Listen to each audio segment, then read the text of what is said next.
I went camping about 3 weekends ago at the Huntsville National Forest in Texas. Me and 3 friends that came home for the weekend. They're all in college, and usually we all get together at least once a year. Old friends from high school. For the camping trip, we plan to go backpacking deep in the forest, live off the fish that we catch and animals that we can trap. We've been doing this for a while in Texas and in numerous other places, such as Arizona, Colorado, if anyone is familiar with the Spanish Peaks there, New Mexico. So we're pretty much used to anything you encounter out there. It was my turn to pick where we went camping, so I chose Huntsville.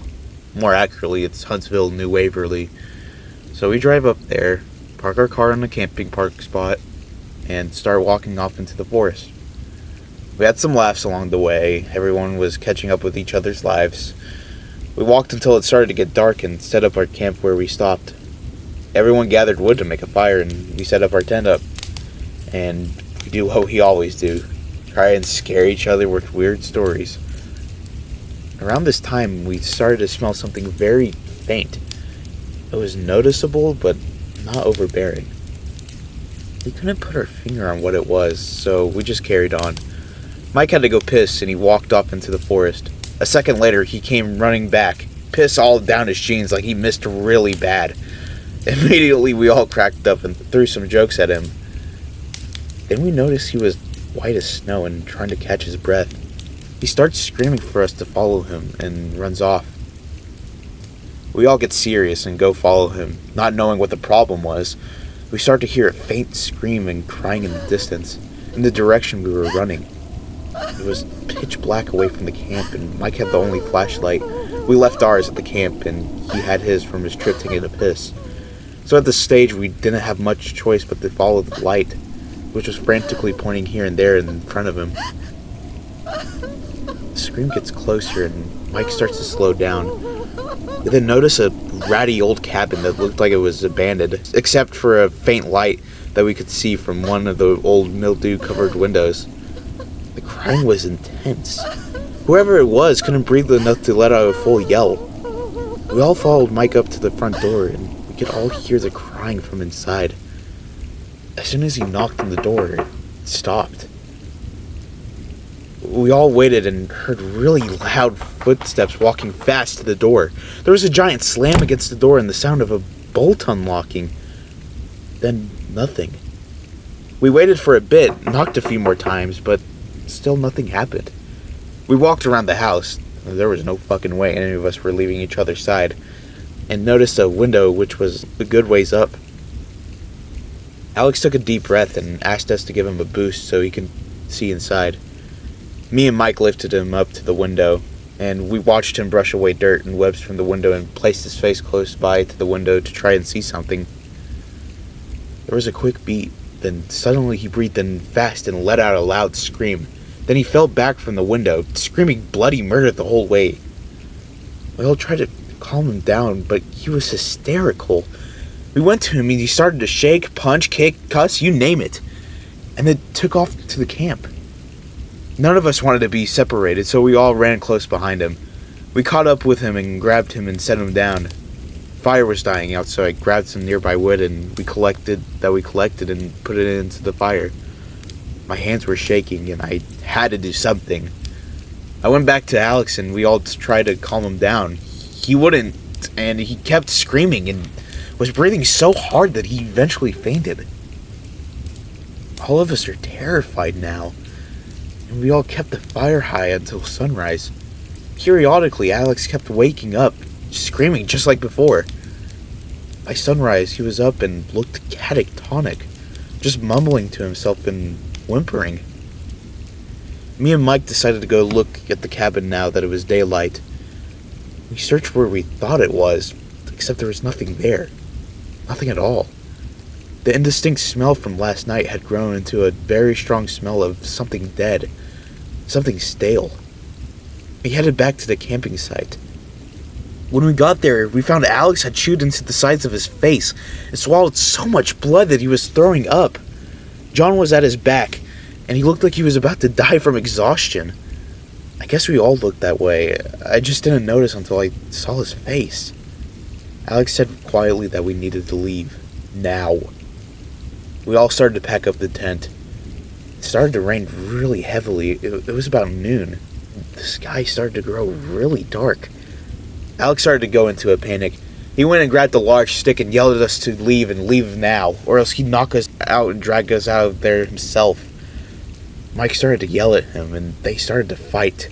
We broke it up and finished packing, and then started to make our way back. After a while, we arrived at the creek we had crossed the previous day, only now it was flooded over. The water was moving too fast for us to cross it. Alex started to scream again, yelling at Mike for taking his time packing up the tent when he could have gotten out of there. This went on for a while until we finally convinced Alex to calm down and tell us what happened. He said as soon as he put his face up to the glass, a face on the other side did the same thing and started to smile really big. It had dark eyes and a dark mouth, which was much bigger than Alex's. As the smile got as large as it could, a giant shadow behind it swung something down and sliced its face off. The face was stuck to the window, and he said it started to laugh quietly as it slid down.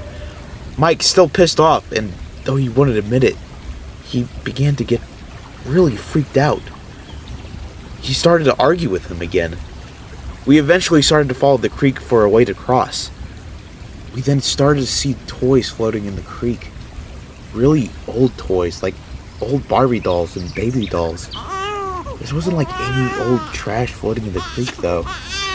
This was a lot of Barbies, a lot of baby dolls. One washed towards the side and Mike picked it up. It had some kind of voice chip that was dying and started to say something gurgling and that we couldn't understand, followed by its sad excuse for laughter. And it sounded like it was whispering. We thought the batteries must be dying, so Mike threw it down into a bush. We kept going, and the sun was starting to set. Alex was freaking out more now and was whimpering and breathing heavily. We all started to see shadows move behind trees, something we all called bullshit on until we were all seeing it. There was barely light out, and we stop as we see the cabin right in front of us. None of us know what to think. Mike says, "This is bullshit, I'm going in there." Alex tries to stop him. We all do. We all just wanted to go home. Mike says to all of us to fuck off, do our own thing. He doesn't care anymore. This is all bull. We started to hear hundreds of the same sort of baby dolls as before, laughing, whispering, and trying to sing. We started to move forward past the cabin, all of us, and kept pushing forward. We smelled something dead in the air, something stale, the same something as before. We started to hear something crying and something screaming. We kept going.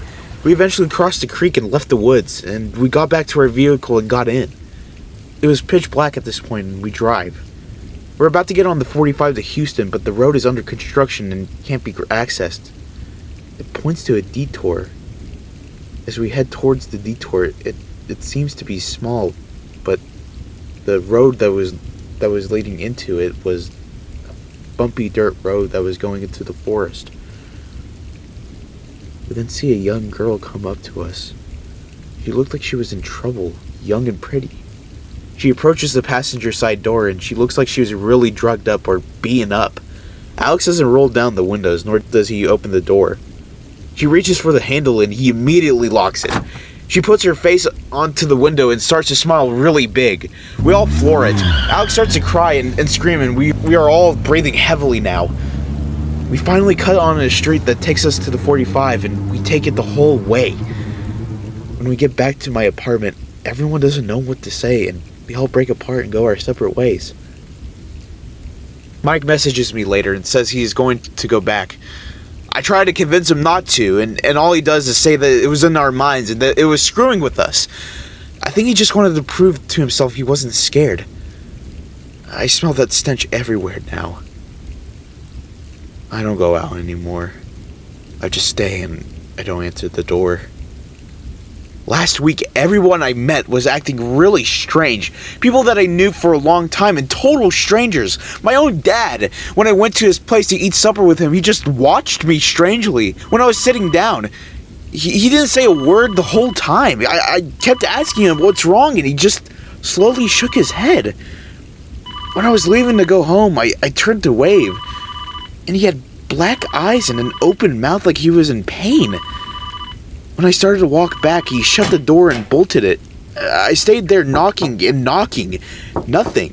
I called him. His phone was disconnected. I even called the police. Halfway through the questions they were asking me, the connection started to fade into static. I could hear a faint mumbling, singing, and laughing. Mike completely vanished. There's not even a record of him being alive. When I called Alex's house, they talk to me like I'm some salesman. They say that they don't know an Alex and to please stop calling. The person who tells me this is Alex's mother. I can't get a hold of John, and someone knocked on my door, and when I went to look, I saw a face completely covered in the peephole, and a giant smile started to form. I called the cops again, and instead of turning into static, they just got really strange. Sir, are you affected by any drugs at the moment? No. Are you coming home anytime soon? Excuse me? Come home. The phone call ended. My mail slot swings every now and then. Someone's sliding pieces of baby dolls through it. I try to call people now, and all I can hear is static and bad baby doll noises. And this crying and screaming. My TV is busted, but when I go to piss, I can hear it on. I might be going insane. Whoever lives above me started to scream in pain and crying deeply recently. I hear giant footsteps from their apartment. I hear bangs and something falling to the ground. From the neighbors to the right of my apartment, I hear what sounds like a baby that never gets tended to, and then it sounds like a baby doll whose batteries are dying. My phone has been ringing now, and it's Alex telling me these things in a language I've never heard before, nor could I even manage to repeat. I kept getting emails of pictures of black and small colorations, and now I can't even access my email. Someone knocks on the door, and they slam against it. I hear the bolts unlocking one by one, and I run to make sure to lock all of them back. Then I sit down and begin to cry.